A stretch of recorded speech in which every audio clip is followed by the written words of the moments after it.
Daniel Hale is a bona fide American hero. I don't say that lightly. Most of you know that a whistleblower's motivation is irrelevant. To be a whistleblower, one must only bring to light evidence of waste, fraud, abuse, illegality, or threats to the public health or public safety. But Daniel Hale made his revelations because it was the right thing to do. He felt moral and ethical outrage at what he was seeing in his job as a drone operator, and he felt compelled to do something about it. Hale released documents that came to be known as the Drone Papers to the online news outlet The Intercept, and he spoke out again later in an award-winning film called National Bird. He said, for example, that during one 5-month period in 2012, nearly 90% of those people killed in drone strikes were not the intended targets, but civilian bystanders, innocent people killed, were classified as enemies killed in action unless proven otherwise. We're going to talk about this outrageous case with our guest, Ray McGovern.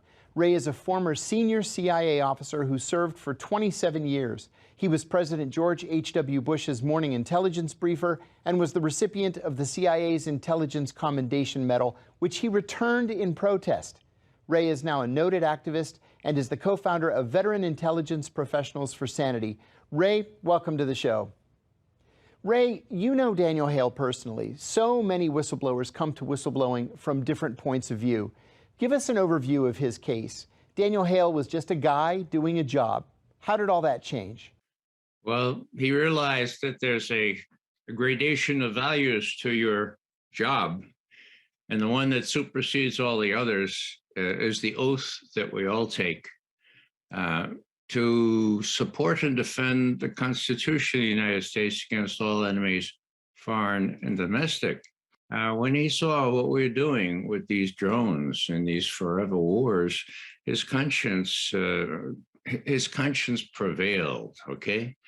And when he saw that over a 5-month period, as clearly indicated in the documents, 200 people were killed with drones.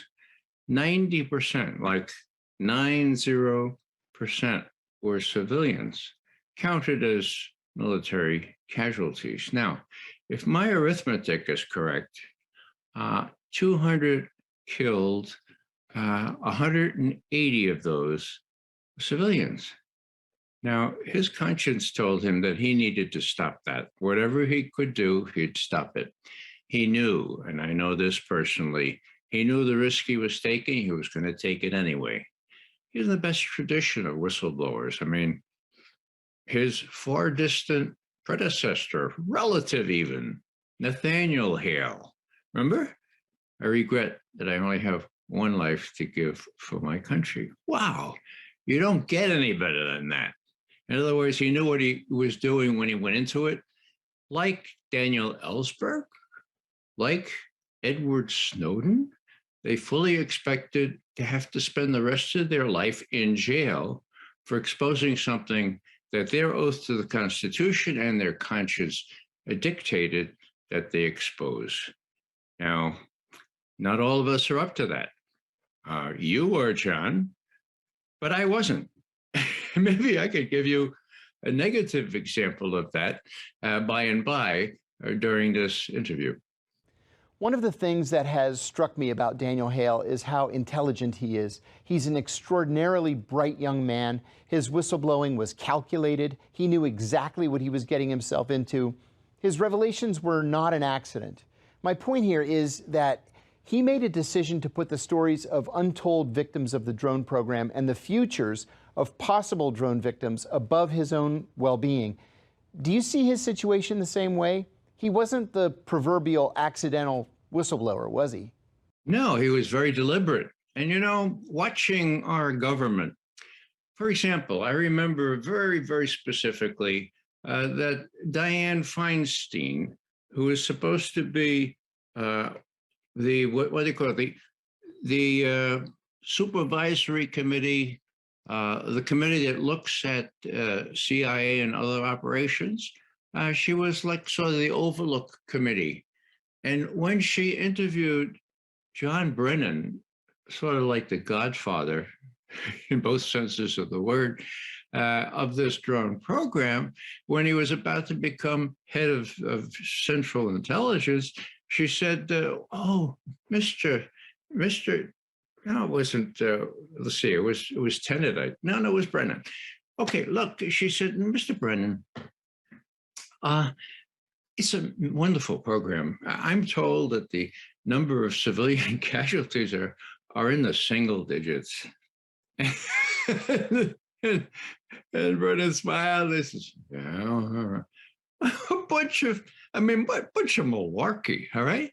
Single digits. Well, I just told you, for one 5-month period, 10% or 80% of the people killed were actually civilians. So when Dan Hale looked at that and saw that, the intelligence committees were not going to reveal what was going on, he decided to do it himself. And it's to his great credit that he did that despite risking imprisonment where he is now. So you don't get too many people like that.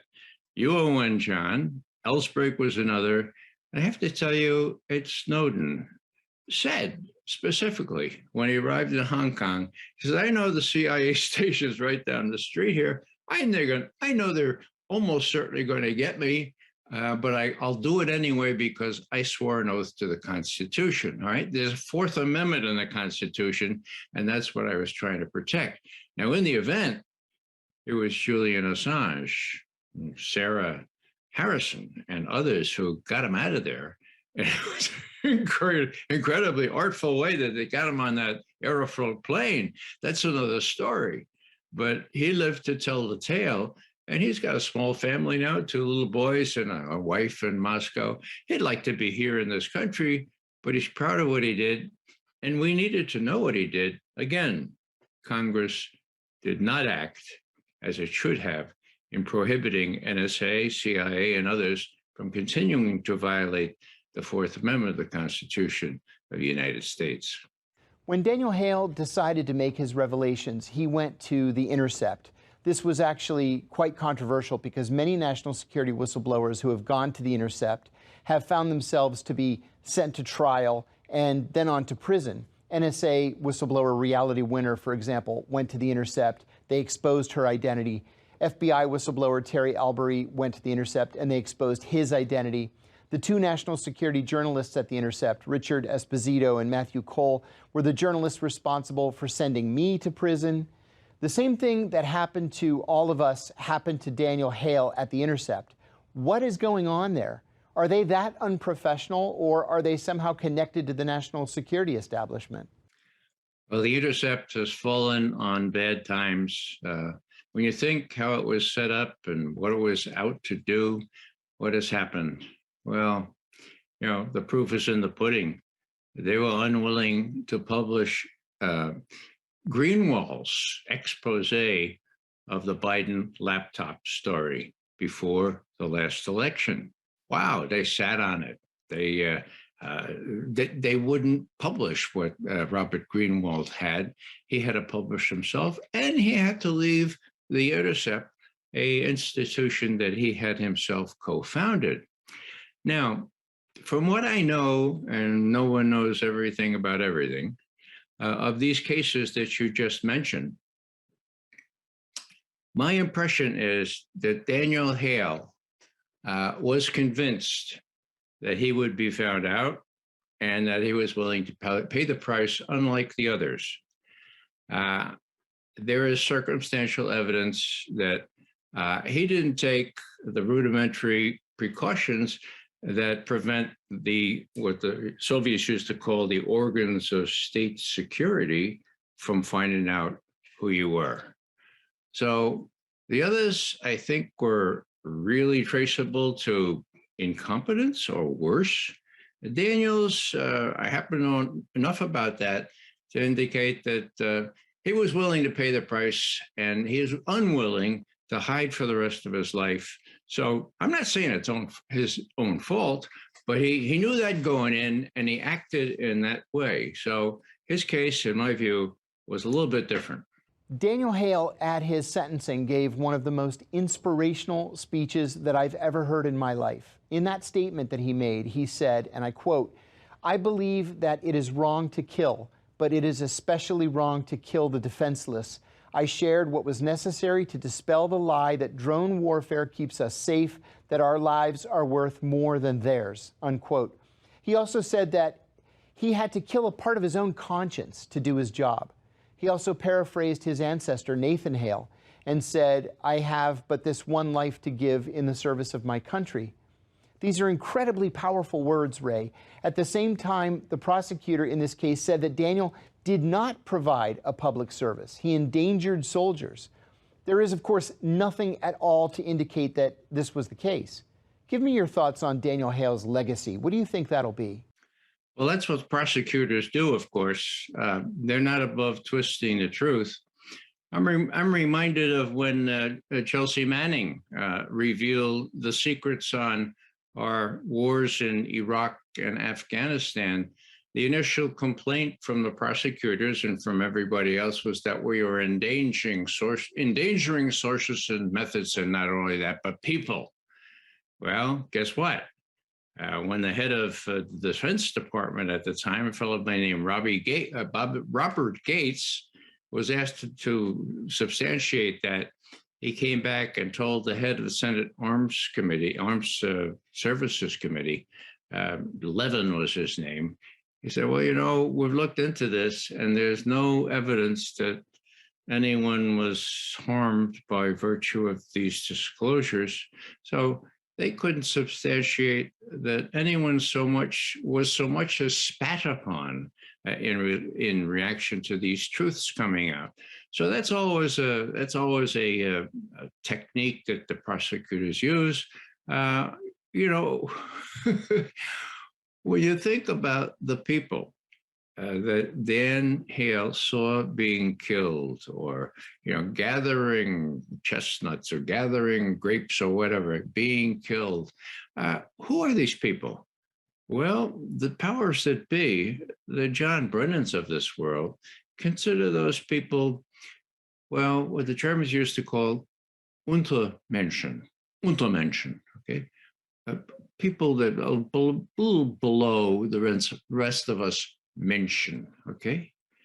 Now, when he talked about his conscience, my conscience is also formed by what we Catholics call the preferential option for the poor.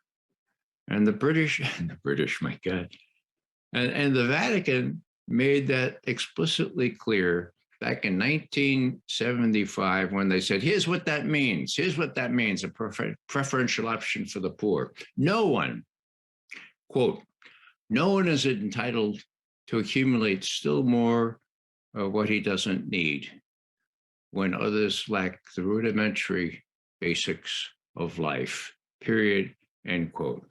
Well, the supreme indignity, of course, is being deprived of life without due process.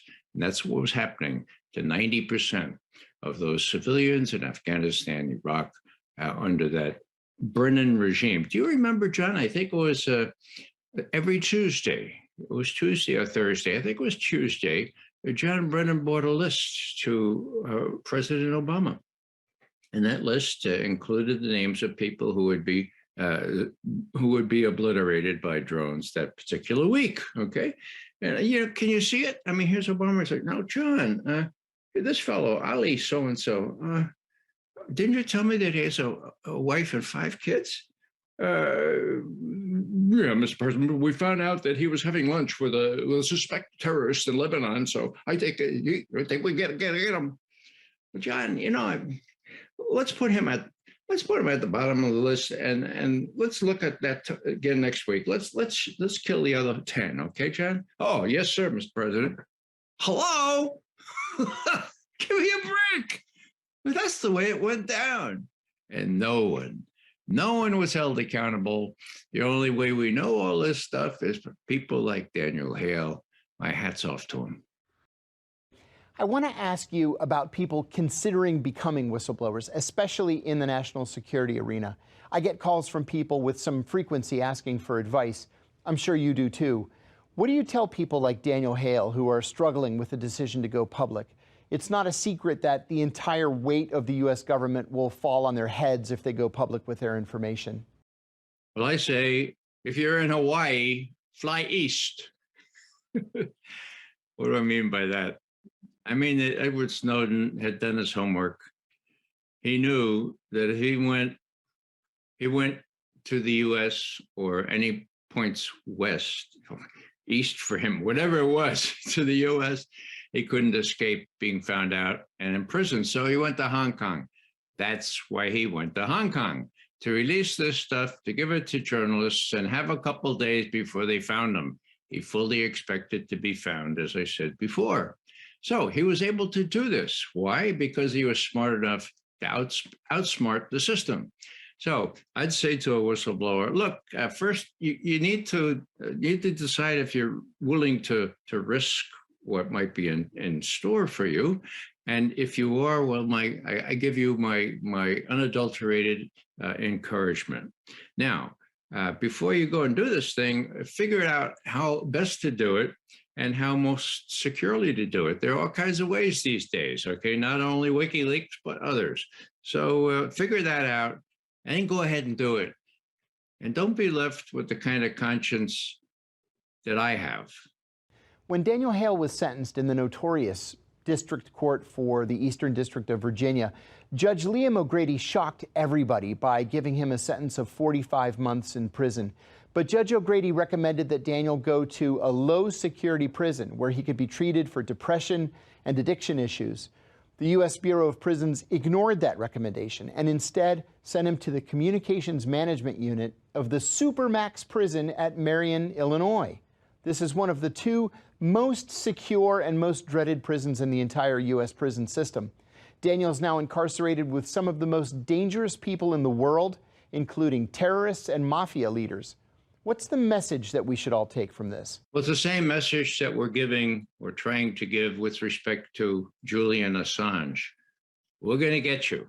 And when we get you, we're going to treat you brutally. We're going to get you. We're going to put you in prison. So don't do what you might be tempted to do, what your conscience tells you you should do. Okay, it's that brutal.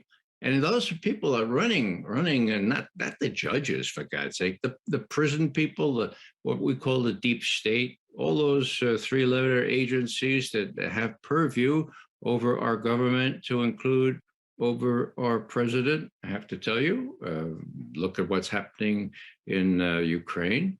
So, it's really a tough situation, and that's precisely. Now, John, I visited you in prison.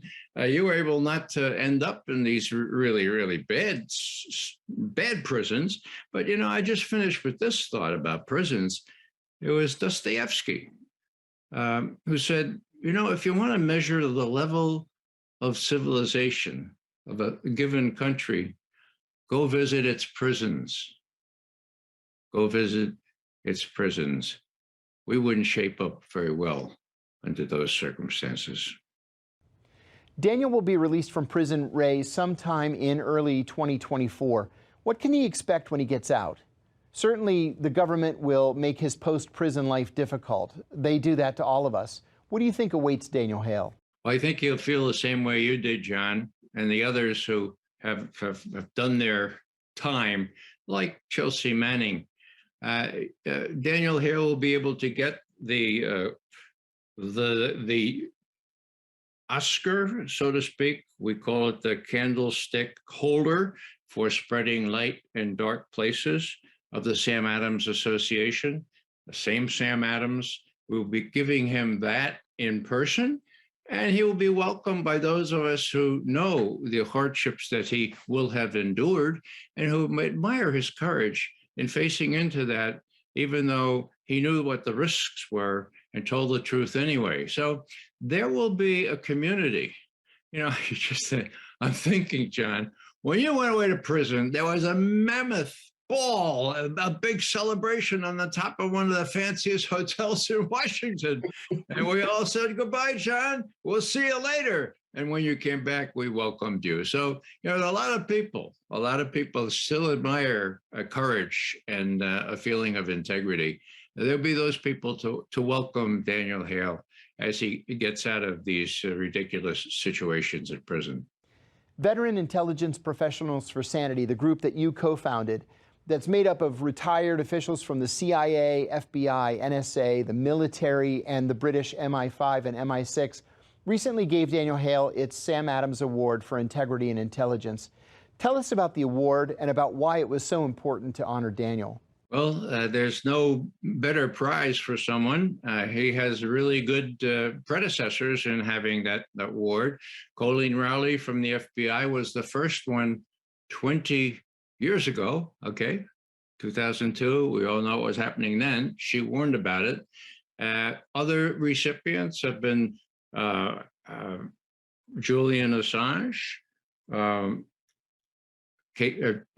Manning, many really courageous folks. So Daniel is in this heritage line of 20 people, he being the 20th, have stood up to the government and said, look, our primary oath is the Constitution. You are violating it. So we're going to expose what goes on here. Now, Sam Adams, I already told you, was a person who was extremely bright and had the right answers. What happened to him? Well, he was shunned. He was shunned by the agency leadership. Sam had a lot of guts. He went to the IG, the Inspector General, and said, I want to do a complaint on Richard Helms, who happens to be the head of the CIA, because he's lying about Vietnam. You can figure out how far he got with that. But finally, he got his story out. And guess what? Westmoreland, the general, sued him and CBS that did a 90-minute, 60-minute segment on the falsification of evidence on Vietnam. And guess what? Guess who won? Westmoreland had to withdraw from the suit because people coming out of the woodwork saying, yeah, Sam had the guts to say it right. We were repressed by Westmoreland. We were in the Army. We couldn't resist. We needed to get promoted. Sam did the right thing. So the whole thing, it redounded to Sam's benefit. Unfortunately, Sam died early, at 53 years old, from an unexpected heart attack. I suspect that the whole thing was wearing on him, and that he was unable to enjoy basking in the glory of what he actually did. And that's not going to happen to everybody. So don't let that be a deterrent.